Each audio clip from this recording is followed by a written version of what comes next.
o que não deve ser discutido no inventário. Vamos entender hoje a questão de alta indagação e aprender um truquezinho para eventualmente escapar dessa armadilha. Meu nome é Jonatas Albino do Nascimento, eu sou auditor fiscal especialista na fiscalização do ITCMD e hoje vamos entender a questão de alta indagação, mas com aquela pegada prática de sempre aqui do nosso canal. Primeiro ponto é, quando eu estou falando de questão de alta indagação, o que é isso? Para eu entender assim de uma vez por todas o que é questão de alta indagação, é interessante eu lembrar o que o CPC fala do inventário, porque a questão de alta indagação basicamente é o que eu não posso trazer para dentro do inventário quando eu estou falando em inventário e partilha de bens e direitos, certo? O CPC ele fala o seguinte do meu procedimento de inventário. No procedimento de inventário só será aceita a dilação probatória documental, as outras não serão aceitas. O que isso aqui significa? Essa é a minha regra, né? O que isso significa? Significa que eu comprovo direitos e propriedades por meio de documentos. Então, se eu tenho, por exemplo, eu tenho um bem e está acontecendo uma discussão, caso clássico, uma demanda judicial e que a discussão ainda não terminou, como é que eu comprovo esse bem que eventualmente está sendo discutido, ou um direito, como é que eu comprovo isso no inventário? Não tem como eu comprovar. Até porque, eventualmente, esse direito ele ainda nem existe, ele ainda está sendo discutido. Então, quando eu tiver essa sentença, agora sim eu consigo comprovar. E que, aliás, é um caso clássico de sobrepartilha, certo? Então, esse é o primeiro ponto. Entender o que é questão de autoindagação. A regra é essa, simples para você. O que eu não consigo comprovar no momento do inventário por meio de documentos, certo? Comprovar o direito, a existência. Olha, isso aqui é da pessoa que faleceu. Está aqui o documento, certo? Essa é a regra. Agora, vamos aqui para a dicasinha da prática, aquela que pode fazer com que você eventualmente burle nesse nosso contexto, no melhor dos sentidos, essa regra da questão de autoindagação. Quando você estiver estudando questão de autoindagação, um monte de coisas vão caber aqui. Por exemplo, aqui no nosso canal a gente fala muito sobre questões tributárias, né? Então, em regra, quando você tiver uma eventual questão tributária, ela não vai ser discutida ali no âmbito do inventário. Por que eu falei em regra? Nessa situação de questão de autoindagação, claro que isso aqui, né, na nossa mentoria, a gente sempre discute, acompanha os colegas trazem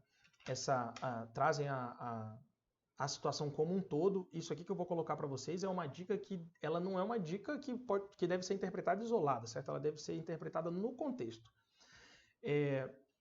Quem vai dizer o que é questão de alta indagação ou não é você, é o juiz, certo?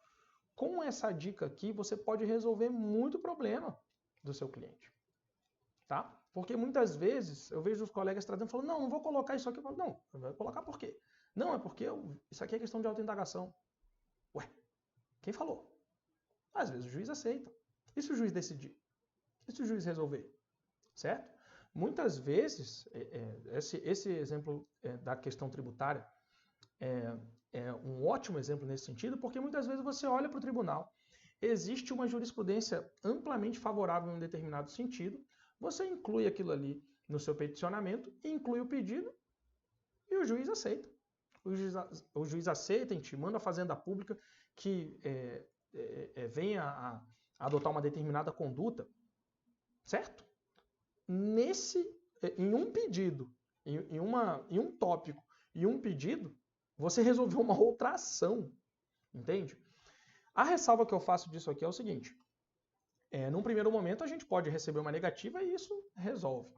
Agora, eu tenho que olhar o meu contexto inteiro, todo o meu inventário, para eu eventualmente não tumultuar, certo? Então, esse pedido que eu estou trazendo aqui, se o juiz comprar essa minha proposta, eu vou estar resolvendo um problema ou vou estar criando? Porque eu posso trazer uma questão que vai acabar enrolando mais ainda o meu inventário. Então, como eu falei no começo, estou repetindo no final dessa nossa ideia, isso precisa ser analisado no contexto como um todo, mas dá certo. Vários colegas nossos aplicam isso e muitas vezes dá certo sim, tá? Eu vou deixar aqui um outro vídeo, se você está aqui aprendendo sobre o procedimento de inventário como um todo, vou deixar aqui um outro vídeo, vai estar aparecendo aqui em algum lugar da tela.